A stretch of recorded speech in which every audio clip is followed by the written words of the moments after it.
Hey everyone, Walter Crosby with Helix Sales Development, your host of Sales and Cigars. Today's episode, my guest is Collette Portis. She's originally from Michigan, which is where we're from here. But she lives down in Texas now. She has a great story. I usually ask about an entrepreneur's journey as to how they got to where they are. And she's got a really cool story about how long she's been running businesses since she was 14 years old, and then how she got into her current business and how it's morphed into a variety of things. She's got some great little nuggets about how to think about things. So if you're an entrepreneur who is doing fine and maybe a little bit stuck on some things, she's going to share some ideas that might help you just take a look at it through a different lens and help you make a pivot or help you do with a breakthrough. She's got a great opportunity for you to go to the website and download something that will give you that a little bit clearer way to create some checklists for yourself. So go grab a cigar, grab a cocktail, strap in for another fun and educational episode of Sales and Cigars. Thanks. So Collette, thank you for taking some time to jump on the podcast today. I'm looking forward to the conversation. Thank you for having me, Walter. I'm excited, and I'm really interested in what kind of cigar you're smoking over there. Appreciate the little intro. This is one of the finds I have from my trips to Florida. Let's see, it's hard to see. It's got a little metallic band. It's a Sosa. It's a Sosa family.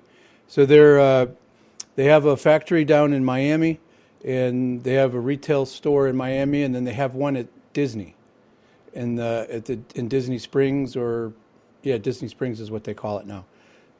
So it's like when my daughter was little, and my wife and mother-in-law would like to go like shopping around, looking at all the Disney stuff, I could go plant myself at the Sosa cigar shop in downtown Disney and have a cigar. Everybody was happy. Sounds like a good time.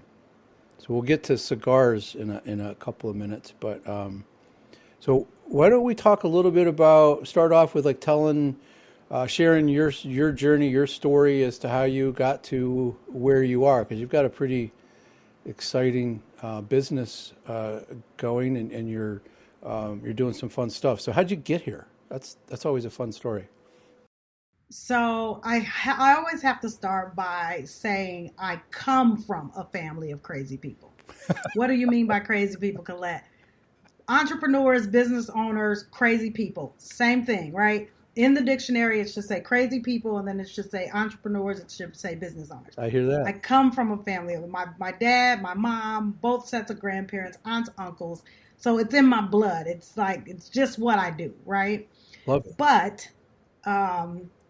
Walter, they told me to go to college, get a degree, get a good job, paying a pension. What is that?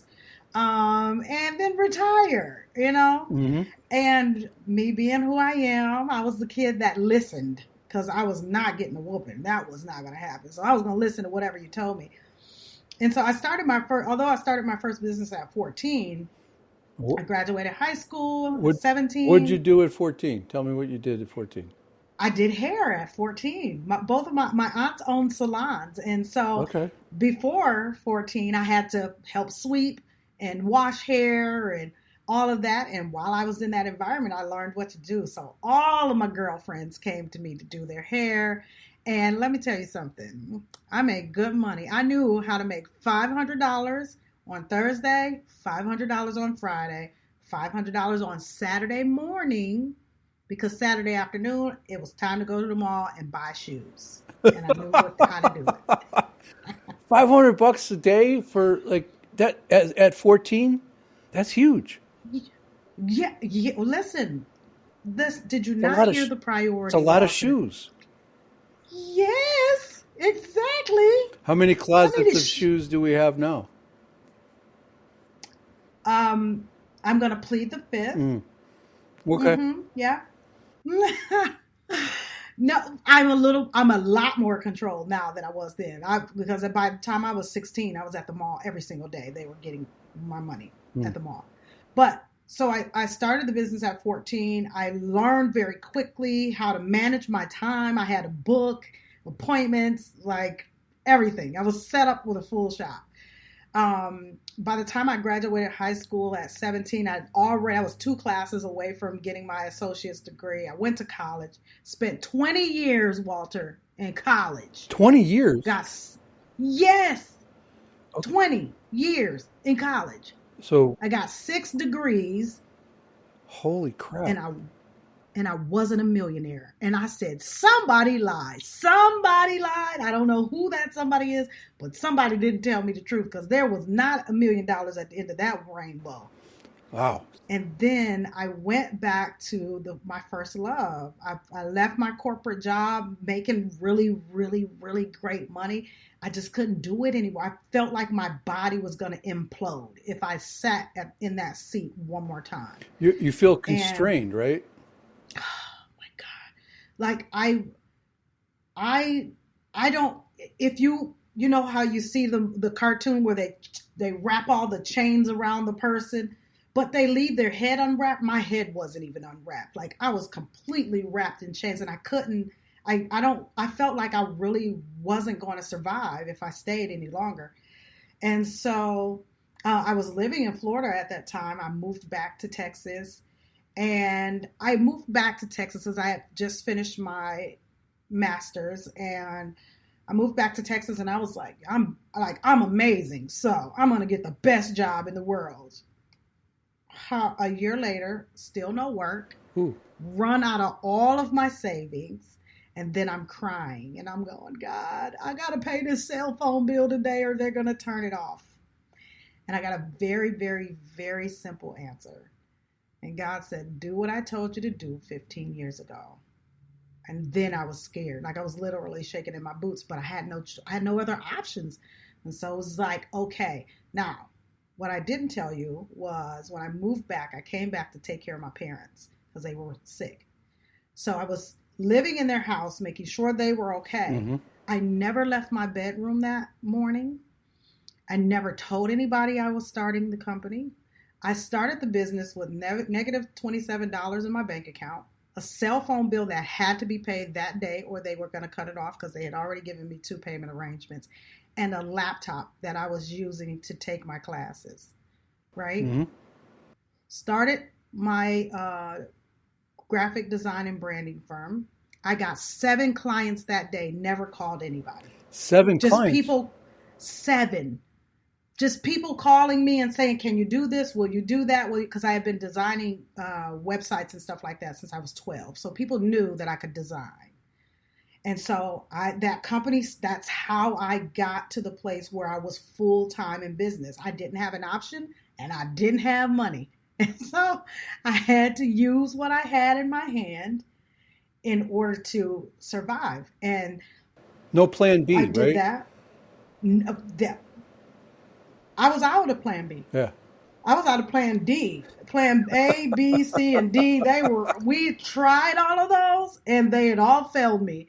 And this was no plan at all. This was sheer submission to what I already knew I was supposed to be doing, but I was afraid to do it because I was accustomed to, I had been working since I was 14. I started working for the federal government. I was getting 2 cost of living raises at 14 a year. Mm-hmm.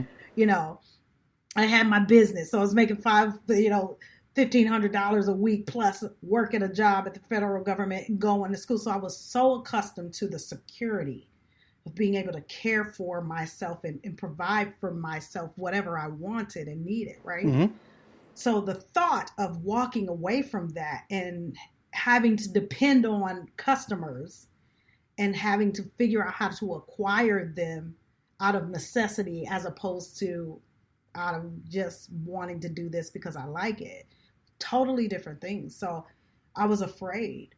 Well, in that case, I was more afraid of dying of starvation than I was of striking out and starting my business. And so I did that. And then that design firm morphed into me coaching. And I started coaching at 16. It's crazy. my first client was a colonel in the military because of the work that I did in the federal government. And so I had always done that. And so what I realized in my design firm is that my work was dying. And from one year to the next year, my work was gone. And that was because companies didn't know how to survive. Right. And so I just started using the tools that I learned, through working for the federal government and all of the corporate jobs that I had to help them survive. And a lot of those companies 8 years later are still with me. And so I that's what I did. And then that turned, the coaching side got so big, I had to separate the two.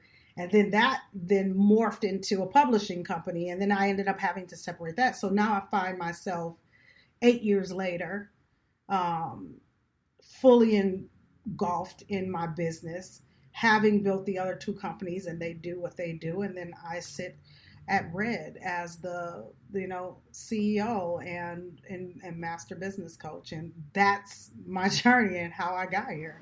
Well, that's a hell of a story, Collette.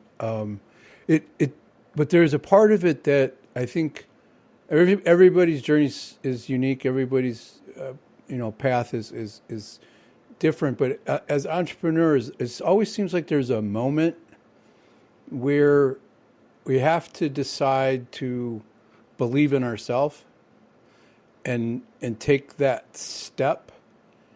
And it's at different points for different people, and it looks different, but that's usually the common thread. I mean, I talk to a lot of entrepreneurs, and they've kind of like, screw it, I'm doing this, right? Sometimes that's the attitude. Sometimes it's more like your story, like, I got to go do this because I got to pay the phone bill, right? I got to go do this. But it's always like it's the leap to believe in yourself, and sometimes we struggle to do that, and we don't realize that we have all of this intellectual property in our head that's there, and we don't really put value on it until we start to talk about stuff. And it's like, wow, I kind of know more than I thought I did, and I'm actually helping people. And if we could go back and tell our younger self, just believe in yourself a little bit more and take that step. I mean, I had a job that I was really good at, but I hated. Right? I hated the culture. I hated the company. I liked the customers. I just didn't like being there. And I was making a lot of money, and I just got fed up with it and took a leap. And it's that moment that you kind of become an entrepreneur with the capital E. And the other thing you said, I think that resonates with a lot of people, is that you feel constrained sitting in that desk where you're not in charge, or you see a better way, or you think it's a better way and you'd like to try it, but you don't have the ability to. I mean, there's a couple of threads there that there's always seems to be the same piece with entrepreneurs. And you talk to a lot of business owners. Is that a common theme that you run into with people as to how they got to where they are? Yeah, one of the things that I know about business is there's two kinds of people in business. There are those who want to do it, and there are those who have to do it. And there's a difference. Those of us who want to do it, and that doesn't mean that those who have to do it don't want to do it. They want to do it as well, but they don't see an option. There's no other option outside of being in business for themselves. Those who want to do it every day they get to decide if this is what they want to do today. And they don't necessarily aspire to become a CEO. They want to make some money. They want to help some people. They don't want to lose their sense of security as a result of being in business. They wanted to provide some additional security for them. But then there's those of us who have no choice This is what we have to do. And because it's what we have to do, we understand that it could mean it does mean losing all sense of security. Yeah.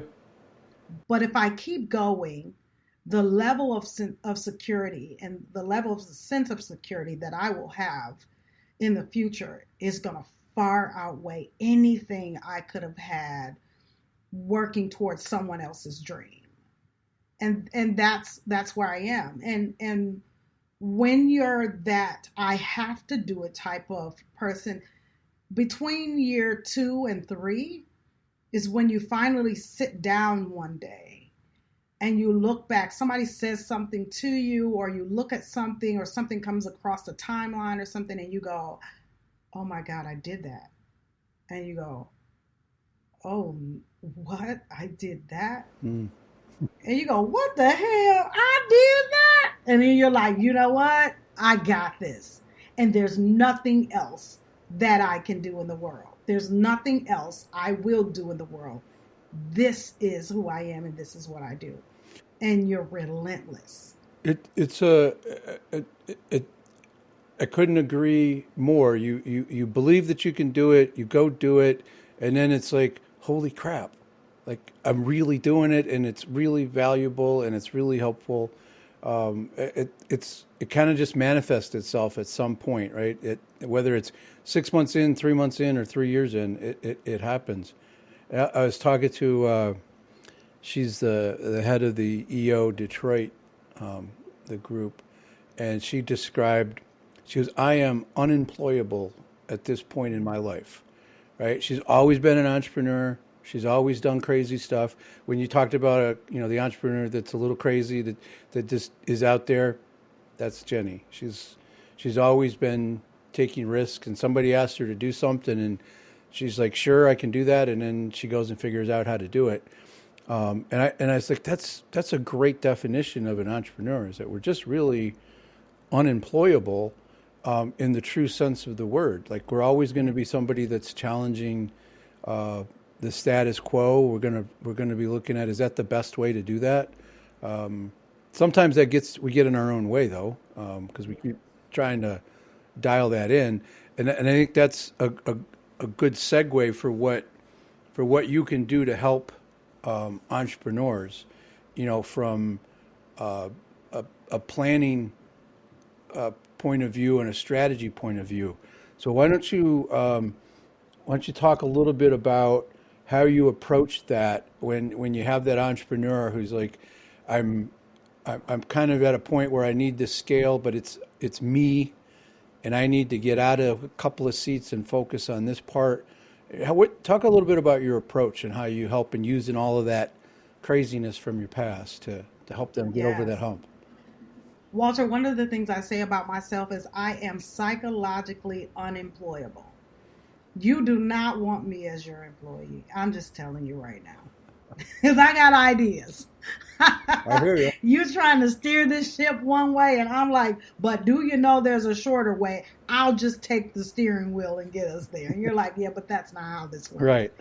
One of the first things I do with clients when they come on, I ask them, because they're entrepreneurs. And one of my beliefs is, as an entrepreneur, God can trust you with ideas. And because he can, he'll keep giving them to you. Well, one of the struggles for entrepreneurs is we think we're supposed to take every idea and launch it today. And it's like, yeah, today's not launch day for all of them. So one of the things I do first is say, what are all of these ideas that you have? What are all of these things you're touching? Okay, now I need you to get a notebook, because some of those ideas go in the back of the notebook.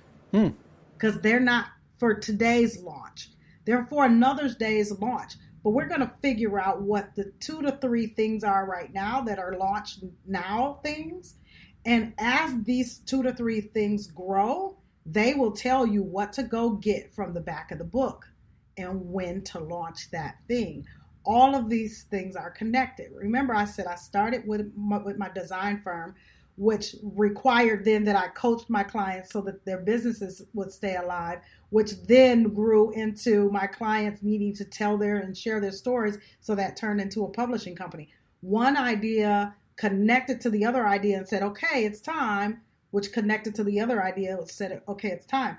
So when I'm coaching clients, I'm coaching them in that way. Put this thing here for a moment, and then everything else will tell us when we need to come back and get that, because it's a tool, it's a resource, it's something you're going to need in the future, just not right now. And if you try to use it right now immaturely, then you're using the back of the hammer to drive a nail, which is going to put a hole in the wall, which is not what you want. You don't want that big of a hole in the wall. You're going to hurt your hands. Well, but if you wait until, right, the appropriate time, you'll use the tool the right way so that you can get the results that you're supposed to get. So we're going to start with that. And then we're going to look at those 2 to 3 things and go, okay, now in what order should we be doing these 2 to 3 things? Because again, launch day is for one thing, not a bunch of things. We've got to focus. So for instance, when we develop a strategic plan with a client, we do it for a period of 12 months. We're not building a strategy for 3 years, 5 years, 10 years. Do we have an outlook for that? Yes. We know where the company wants to go. But when we're developing strategy, it is over the next 12 months. Who do we want to focus on? What do we want to focus on? What problem are we solving? Who do we want to solve this problem for? What do we know about them? We know Walter likes cigars, right? If I am starting a company with spray that like Febreze or something like that, then if Walter's my customer, I need to go learn as much as I can about Walter. Because guess what? Walter might not want something that sprays as heavy as Febreze, right? But he might want something that mists. Well, Collette might want something that sprays a little bit heavier. But if we don't spend the time knowing that, then how do we become the best servant? Because my belief about business owners and entrepreneurs is, at the baseline, we are problem solvers and servants. That's it. If we understand that, then we approach it a little bit different, because it's like, okay, who has the problem so that I can solve it? And while I'm solving that problem, I need to know that I have to serve this to you in a certain way, because if ever you have that problem again, my hope is that you come back to me to solve that problem. And so a lot of times what we see is companies and we see this in large and small companies every day. We see companies lose sight of that. I was just thinking about earlier a company that I do business with, and I thought today, like, I need to probably email the CEO of this company and say, your team is just not happy. Like, they're just not happy working for you. And let me give you a couple of examples, because that's the kind of crazy stuff I do, right? But let me give you a couple of examples, because I know that whatever this business is, it's attached to somebody's dream. And I don't want to see your dream die because your culture is, toxic, or your processes aren't right, or you don't have a vision for it. And if you do, you haven't shared it with your people, so they don't even know where you're going. So, my brain is like, let's throw them a lifeline here and say, hey, wake up. One of your customers is saying to you, your employees are happy. But a lot of that comes from developing your strategy for winning. And if you're developing that strategy for winning, and one of the first things you do is not to, if at first you don't look at how to make sure you're right and in the situation, and then secondarily your team is right and supported and healthy in the situation, everything else will go away if those two things aren't good. But oftentimes we don't see that as the focus. And so what we will see, though, is customer number one. That is the focus. And it's like, yeah, but if you're unhealthy, right, what you will give away is 9 times out of 10 going to be unhealthy. Let's get you healthy first. so that what you give away is good and nutritious and healthy. So getting that alignment with making sure the CEO communicates their vision with their own team, making sure that that's really clear. And I think entrepreneurs will occasionally have trouble with that, getting that alignment with and communicating what that really means. And what I've noticed, and I'm curious your thoughts here, that they don't help their employees see how they deliver whatever it is that they're asking them to deliver.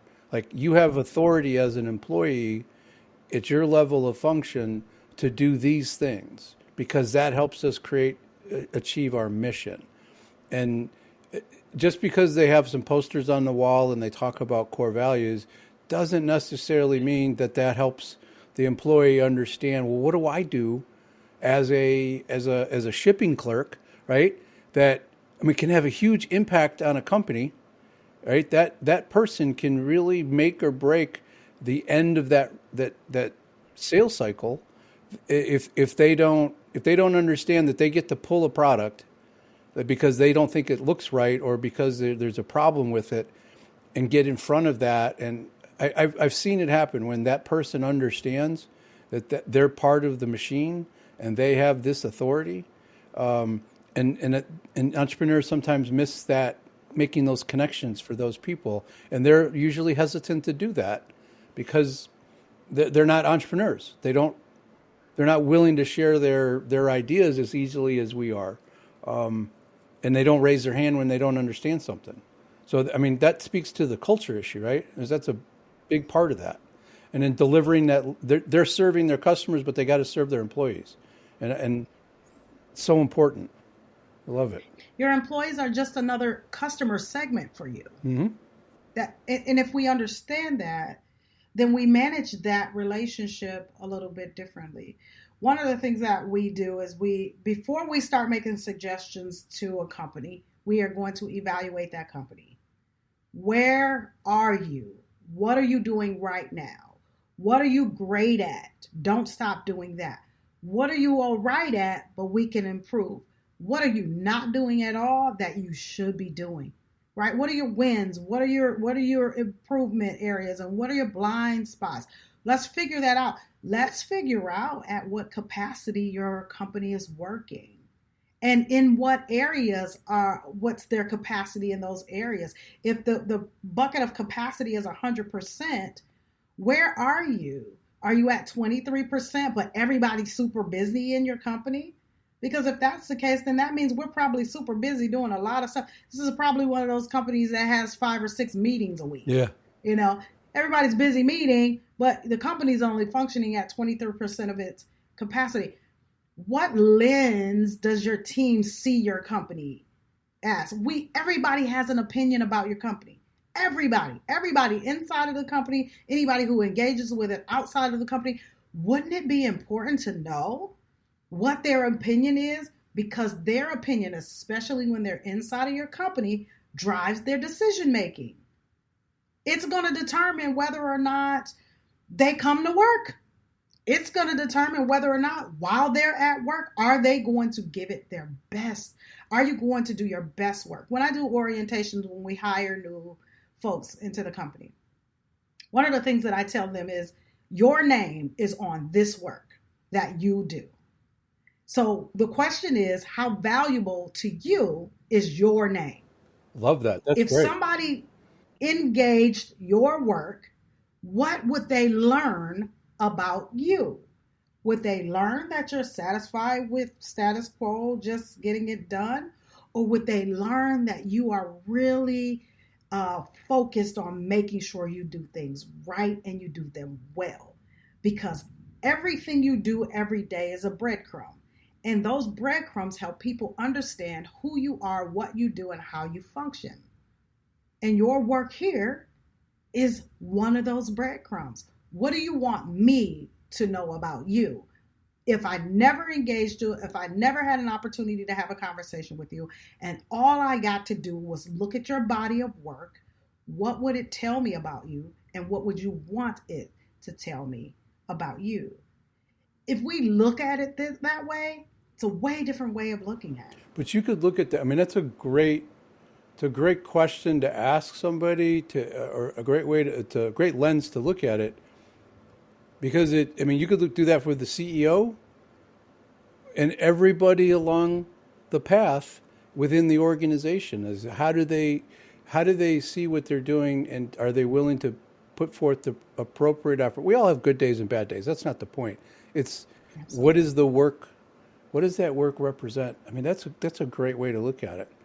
So one of the things, so we have, CEOs and entrepreneurs and senior executives listening to the podcast. And I mean, you got a great story. You got all of these ideas and these tools to use to be able to help somebody just think differently about what they're doing. And sometimes that's just what the entrepreneur needs, is to have somebody help them take a different perspective and kind of look around the corner differently. So, and I think you mentioned to me, like in the green room, so to speak, that you have a way for somebody to start. Can you talk a little bit about that, for somebody can reach out to you and sort of, start that journey with you? What's the best way? Absolutely. So over the years, I've been coaching for 30 years, and over the years, there's just some tools that I've learned to use over and over and over again that get results. And so last year, I decided to create a checklist, so to speak, for CEOs and executives to run through, score themselves, to see where am I. It's very broad, but it will give you an idea of where you are in all areas of your business, and it'll give you a score, and then it'll tell you where you fit in that range. Well, they can download that for free on our website. It won't be there long for free, but they can go to reddevelopmentgroup.com and download that. The thing that's great about this tool, I've used it probably for the last 17 years. All the boxes collectively. The great thing is it's going to cause you to think about things that you hadn't really thought about. You may have thought about them before, but it's been a while. And you're like, ooh, I forgot. I need to think about that. But it also allows you to take an inventory. When you take that inventory, then it's going to tell you who you need. It should help you to start to formulate the right questions to ask of your CFO. Right? The right questions to ask of your HR director. The right questions to ask of the vendor that is supplying you with materials. It's going to tell you, hey, your current CFO out of these 10 boxes is able to manage 2 or 3 of them. Should you keep them? Is now the question. But then it allows you to go have a conversation to say, there's 8 more boxes that we have to check. Do you have the capacity to check those boxes? If the answer is yes or no, you can decide, well, we'll get them some additional training, or we'll bring on another staff person, or they might go, I don't want to do that. And that, if they say that, then what you understand then is it's time to separate. But that doesn't mean that they're bad or you're bad. That just means that we have work that has to get done, and this isn't the work you want to do, but we still have to get it done. But when you go to hire somebody, now you know what you need. I know I need somebody who can check all of these boxes.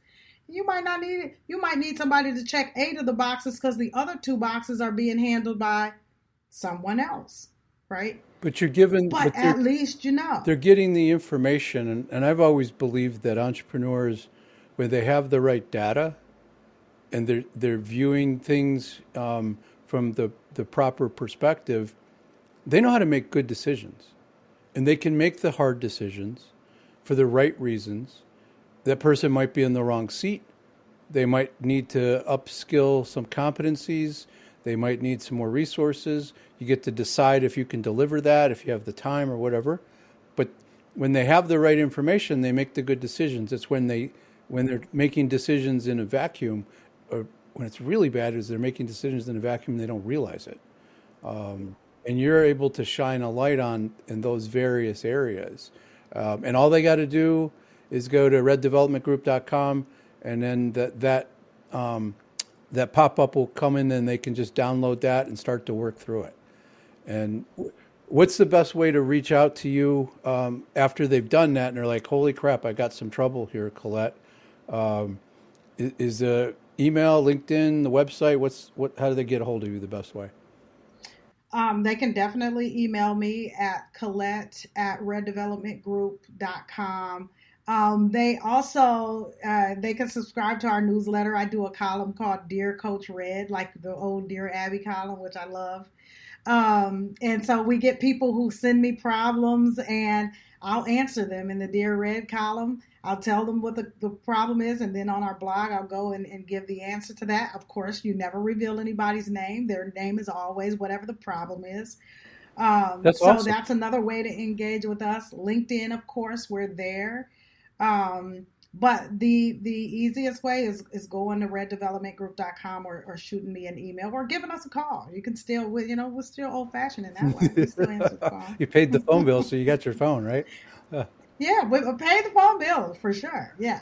I love that. That's a great blog. That's a great way to approach the blog is actually being helpful with real people's problems, and the people that are brave enough to ask the question can get a specific answer, and the rest of the folks can kind of learn from other people's positions. That's cool. I love that. That's great. Yeah. I'll give you a sneak peek, Walter. This newsletter is the problem is, or the title is $14,000 later. We got someone who sent us a message about having the wrong type of corporate structure and not finding out until that company was making lots of money, and then it cost them $14,000. It could have cost them $20,000, but it cost them $14,000. Plus, that's just the start. That's the start of it. That's not the whole of it. It's going to cost them more money. So I'm solving that problem. Awesome. We're talking about that issue. Awesome. Mm-hmm. So let me ask this question. Ask this of all the guests. Does Collette have a relationship, past or present, with cigars? I do. What's interesting is my guy owns a cigar lounge, and so I'm there near almost every day, and I get to have, I don't smoke personally, but I get to have these very rich conversations because typically that environment, it kind of nurtures and cultivates that, and so I get to have these really great conversations. But my journey with cigars started with my grandfather, who was an avid cigar smoker, and still I can still kind of smell his cigar all of these years later. So yeah, cigars are pretty ingrained in my life. Awesome. I had a lady tell me a story the other day, and I asked that question. I was fully anticipating her to say, I don't like cigars. I don't want anything to do with them. And she doesn't like cigars, and she doesn't smoke them. But she told this really heartfelt story about, like, she grabbed her grandfather's hat and, brought it out. And this was my grandfather's hat. And I can still smell cigars. And anytime I smell a cigar, I'm taken back to a 10-year-old girl sitting on the porch with my grandfather talking about life. And they do, a cigar lounge, a cigar room, whatever we want to call it. It does nurture, because people sort of relax, slow down, and have, I don't know, I've had some great conversations with people that I never knew that have become friends. And you immediately have camaraderie, just sitting there because you're in a place doing something that's similar. And sometimes we can throw little cocktails in the mix, and we're even more relaxed. So that's a great story. I appreciate that. So again, folks can go to reddevelopmentgroup.com, look for that little pop-up, and then take it's basically a survey questionnaire that helps people think about things a little differently. And then once they've done that, it's a great time for you to have a conversation with Collette. So, anything else that we should add to this before we wrap up? Yeah, just watch out for what we're doing. They can find, I'm in a lot of places. YouTube is a really great place to find me because I'm having lots of amazing conversations like this with a lot of people.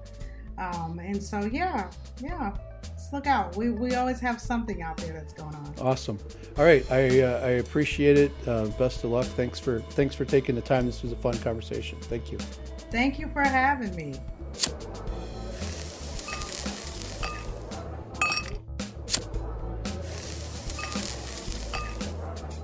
To get your copy of Walter Crosby's new book, The 7 Critical Mistakes CEOs Make with Their Sales Organization That Stop the Company from Scaling, follow the link in the show notes or go to Amazon.com. Thank you for listening to Sales and Cigars with Walter Crosby of Helix Sales Development. For more on sales and cigars, remember to like, share, and subscribe. Sales and Cigars, produced by thepodcastproshop.com.